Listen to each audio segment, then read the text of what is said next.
سبحان اللہ وبحمدہ سبحان اللہ العظیم سبحان اللہ وبحمدہ سبحان اللہ العظیم۔ اعوذ باللہ من الشیطان الرجیم، بسم اللہ الرحمن الرحیم۔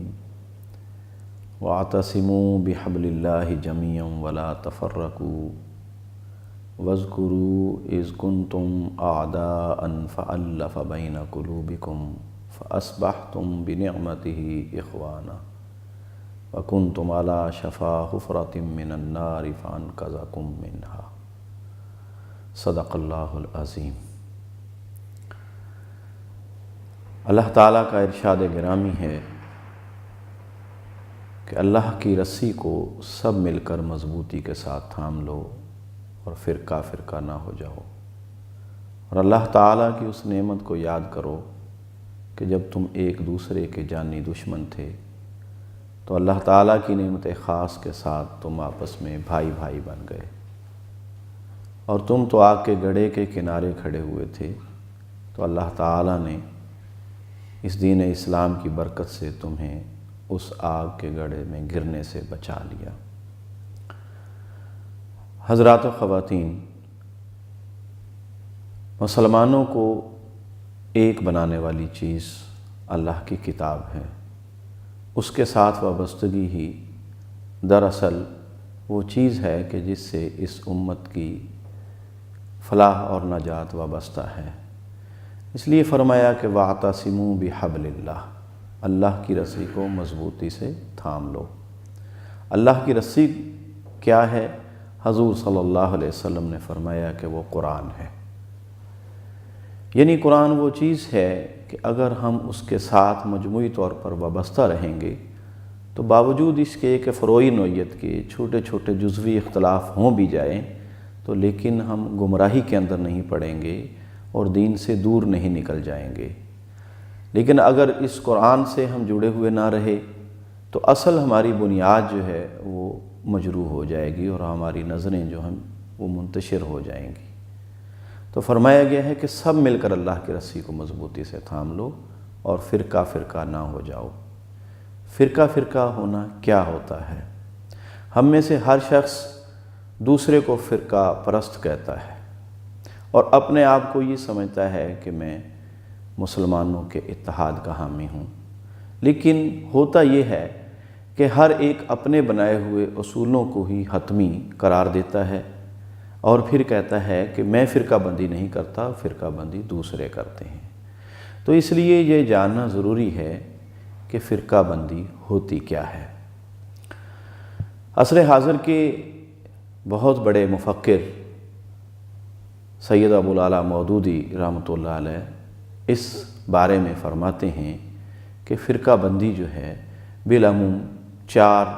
شکلوں سے ظاہر ہوتی ہے۔ پہلی بات یہ ہے کہ دین کے اندر کوئی مسئلہ نہ ہو اور وہ دین کے اندر ڈال دیا جائے، یعنی کوئی نئی چیز جو دین کے مزاج کے خلاف ہو لیکن دین کا حصہ بنا دیا جائے، جس کو بدعت کہتے ہیں، اور پھر وہ بدعت نہ صرف شامل کی جائے بلکہ اس بدعت کے اوپر کفر و ایمان کا انحصار بنا دیا جائے اور اس کے اوپر زور دیا جائے، تو یہ بھی چیز فرقہ بندی کا ذریعہ بنتی ہے۔ اور دوسری بات جو انہوں نے بتائی ہے وہ یہ ہے کہ دین کے اندر ایک چیز تو موجود ہے لیکن وہ اس کی اہمیت نہیں ہے، لیکن وہ اہمیت حد سے زیادہ بڑھا دی جاتی ہے اور اس کی بنیاد کے اوپر دوسروں سے اور اپنے آپ سے فرق کیا جاتا ہے، اپنی نمازیں الگ کی جاتی ہیں، اپنے تعلقات میں فرق کیا جاتا ہے۔ مثال کے طور پر ہمارے ہاں کچھ فروعی نوعیت کے مسائل ہیں، آمین اونچی اور آہستہ کہنے کا مسئلہ ہے جو حدیث میں ذکر ہے، رفع دین اور ترک رفع دین کا مسئلہ ہے، تراویح 8 ہیں یا 20 ہیں، اس قسم کے مسائل ہیں۔ اب ان مسائل کو اتنا بڑھا دیا جائے کہ امت کے اندر تفریق کی بنیاد بنا لیا جائے، اس کے بنیاد پہ مسجدیں الگ ہو جائیں اور تعلقات میں بگاڑ آ جائے، تو یہ چیز بھی فرقہ بندی بن جاتی ہے۔ اگر یہ اختلاف اپنی جگہ پہ رہے اور جو اس کی حیثیت اسی پر رہے تو پھر فرقہ بندی نہیں بنتی ہے۔ اور تیسری جو فرقہ بندی کی بنیاد ہے وہ یہ ہے کہ حضور صلی اللہ علیہ وآلہ وسلم کے بعد کسی ہستی کو، کسی دینی رہنما کو، کسی امام اور پیشوا کو وہ اہمیت دی جائے جو حضور صلی اللہ علیہ وسلم کے فرمان کی ہے۔ یعنی حضور صلی اللہ علیہ وسلم کے فرمان کی حیثیت ہے کہ اس کو منوعاً تسلیم کیا جائے، تو یہی حق کسی اور ہستی کے لیے بھی یا کسی امام کے لیے مطالبہ کیا جائے تو پھر یہ بھی فرقہ بندی کا ذریعہ بنتی ہے۔ اور چوتھی بات جو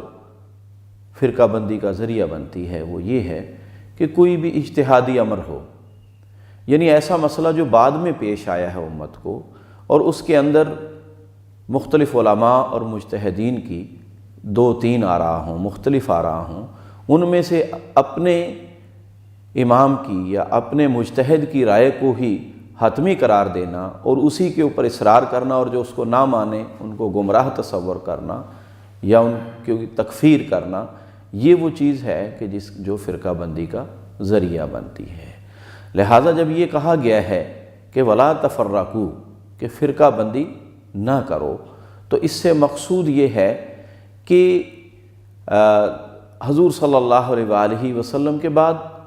کسی ہستی کو آپ جیسا مقام نہ دیا جائے اور وہ مطالبہ نہ کیا جائے۔ اسی طرح اجتہادی امور کے اندر اتنا اصرار نہ کیا جائے کہ ایک ہی رائے کا مان لینا حتمی قرار پائے، اور اسی طرح دین کے اندر کوئی اضافی امر ہو جائے تو اس پر بھی اصرار نہ کیا جائے۔ تو پھر اس طرح کی چیزیں، مختلف آراء اگر موجود بھی رہیں تو اس میں حرج نہیں ہے، جیسے کہ ہمارے اسلاف کے اندر بہت سی آراء کے اندر اختلاف رہا ہے، صحابہ کرام کے اندر بہت سے مسائل میں اختلاف رہا، اس کے باوجود نہ ان کی مسجدیں الگ ہوئیں اور نہ ان کے تعلقات منقطع ہوئے، اور وہ اپنے اختلاف رائے کے باوجود ایک دوسرے کے پیچھے نمازیں پڑھنے والے بھی تھے۔ تو حضرات محترم، آئیے کہ ہم اس امت کے اتحاد کے لیے قرآن کے ساتھ وابستہ ہو جائیں، اور قرآن ہی وہ ہمارے پاس نسخہ ہے کہ جس کے ذریعے سے ہم اکٹھے رہ سکتے ہیں۔ وآخر دعوانا الحمدللہ رب العالمین۔ اللہم صلی علی سیدنا